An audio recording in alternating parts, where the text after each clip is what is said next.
Hi everyone, welcome to chemistry knowledge by Jyoti. Guys, हम लोग S block elements के बारे में पढ़ रहे थे।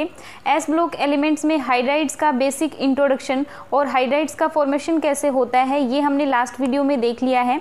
अब हम देखेंगे हाइड्राइडों की रासायनिक अभिक्रियाएं। Guys, basically S block elements के हाइड्राइड्स की रासायनिक अभिक्रिया क्या क्या होती है, किस प्रकार से ये देते हैं, उसके बारे में हमें देखना है। तो देखिएगा, एस खंड धातुओं के हाइड्राइड क्रियाशील होते हैं, क्रियाशील या एक्टिव होते हैं, मीन्स ये रिएक्शन इजीली कर सकते हैं। वर्ग में इनकी क्रियाशीलता अणु भार बढ़ने के साथ साथ बढ़ती है।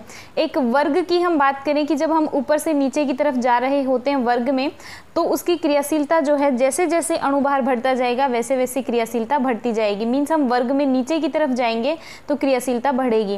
क्षारीय मृदा धातु हाइड्राइडों की तुलना में क्षारीय धातु हाइड्राइड अधिक क्रियाशील होते हैं। मीन्स एस ब्लॉक में भी फर्स्ट और सेकंड जो दो वर्ग होते हैं, उसमें जो फर्स्ट वर्ग होता है क्षारीय धातु हाइड्राइडों का, ये क्षारीय धातु हाइड्राइड इन क्षारीय मृदा धातु हाइड्राइडों की तुलना में अधिक क्रियाशील होते हैं। तो गाइज, ये तो इसका बेसिक था कि कहाँ कौन ज़्यादा क्रियाशील होता है, किस प्रकार से क्रियाशील रहेंगे। अब हम देखेंगे कि अभिक्रियाएं क्या क्या होंगी इनकी।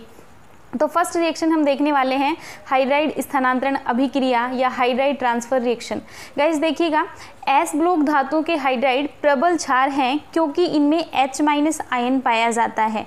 हाइड्राइड में आपको पता है हाइड्राइड बनता है MH में यहाँ पे मेटल पे डेल्टा पॉजिटिव और हाइड्रोजन पे डेल्टा नेगेटिव होता है। मीन्स जहाँ पे H- आयन बनेगा वही क्या कहलाएगा, आपका हाइड्राइड कहलाएगा। तो यहाँ से हमें क्या मिलने वाला है, H- आयन मिलेगा।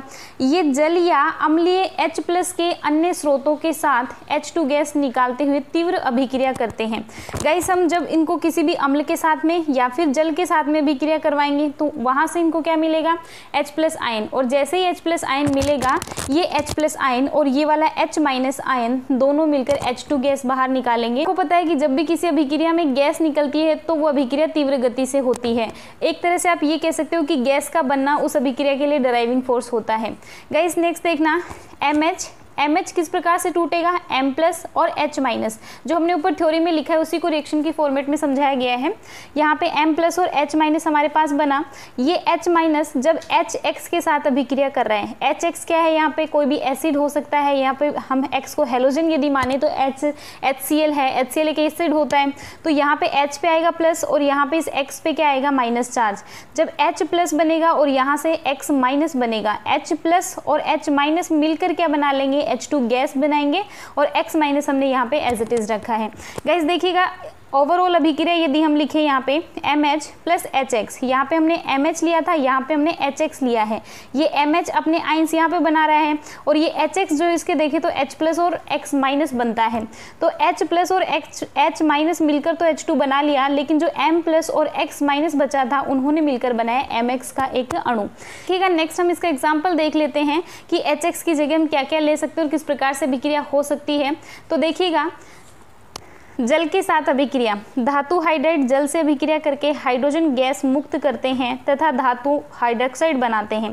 गाइस देखना, यहाँ पे हमने एक हाइड्राइड लिया है KH से आप देखेंगे K+ और H- इस प्रकार से हमें मिलेगा। और यहाँ पे हमने लिया है H2O पे हमें मिलेगा H+ और OH-।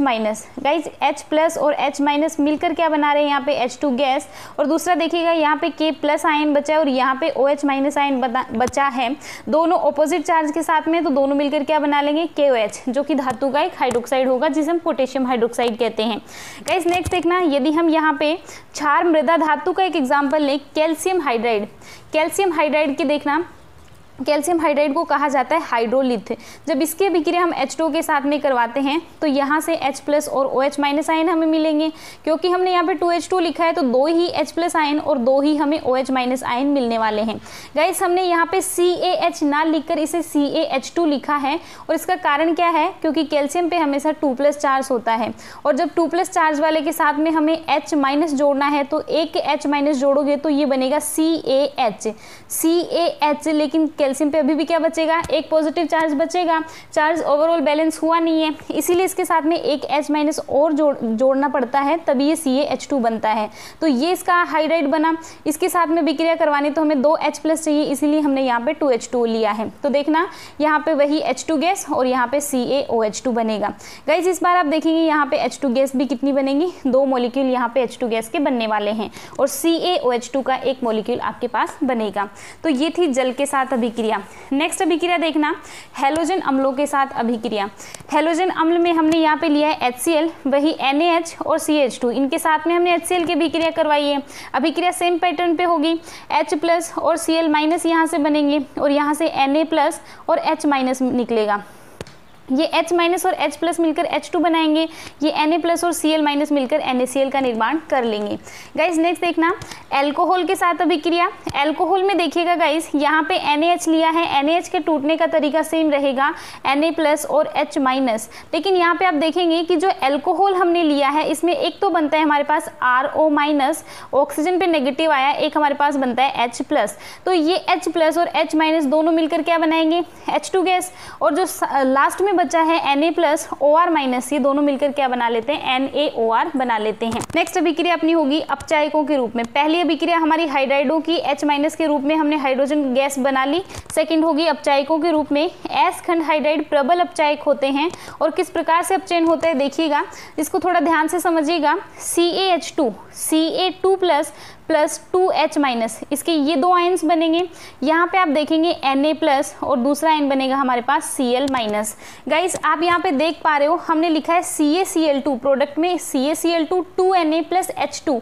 अब H+ की फॉर्म में हमारे पास है ही नहीं, हमारे पास तो H- की फॉर्म में है, तो एक H- को हमें क्या करना पड़ेगा, H+ में कन्वर्ट करना पड़ेगा। तो जब एक H- यहाँ से एक इलेक्ट्रॉन त्यागेगा तो किस में आएगा, H की फॉर्म में आएगा, ना तो प्लस होगा ना ही माइनस होगा। इसी H से यदि एक और इलेक्ट्रॉन बाहर निकाला जाए तो ये बनेगा H+ और एक इलेक्ट्रॉन इधर बाहर निकल गया। तो गाइस देखना ये H- 2 इलेक्ट्रॉन त्याग कर किसकी फॉर्म में आ गया, H+ की फॉर्म में। अब ये H+ इधर एक और H- बचेगा, उसके साथ मिलकर H2 तो बना लेगा। साथ में देखना क्या होगा, यहाँ पे Na+ था, Na+ क्या करेगा, यहाँ से एक इलेक्ट्रॉन निकला, उसको ग्रहण किया, ग्रहण करके Na की फॉर्म में आया। फिर से दूसरा Na+ था, उसने ये दूसरा इलेक्ट्रॉन लिया और वो भी Na की फॉर्म में आया और हमारे पास सोडियम के 2 परमाणु बन गए हैं। पहले हमारे पास सोडियम का आयन था, अब हमारे पास सोडियम का परमाणु बना हुआ है। और गाइस आप देख रहे हैं Na+ ने इलेक्ट्रॉन ग्रहण किया है, इसलिए इसका क्या हुआ है, अपचयन हुआ है। और इसका ये अपचयन हुआ है किसकी वजह से हुआ है, H- की वजह से। इसीलिए हम कह रहे हैं कि हाइड्राइडों का उपयोग यहाँ पे किस फॉर्म में किया गया है, अपचायकों के रूप में किया गया है। तो गाइस ये 2 अभिक्रियाएं थी इसकी रासायनिक अभिक्रिया। आई होप ये आपको समझ में आ गई होंगी। अब नेक्स्ट है हाइड्राइडों की उपयोगिता। उपयोगिता में देखना विलायकों के निर्जलीकरण में, प्रयोगशाला में अपचायक के रूप में, जटिल हाइड्राइडों के निर्माण में और हाइड्रोजन के स्रोत के रूप में इनका उपयोग किया जाता है। तो गाइज ये था हाइड्राइड्स का वीडियो। आई होप आपको अच्छा लगा होगा। यदि आपको वीडियो अच्छा लगा है तो लाइक, शेयर और सब्सक्राइब जरूर कीजिएगा। Thank you so much for watching.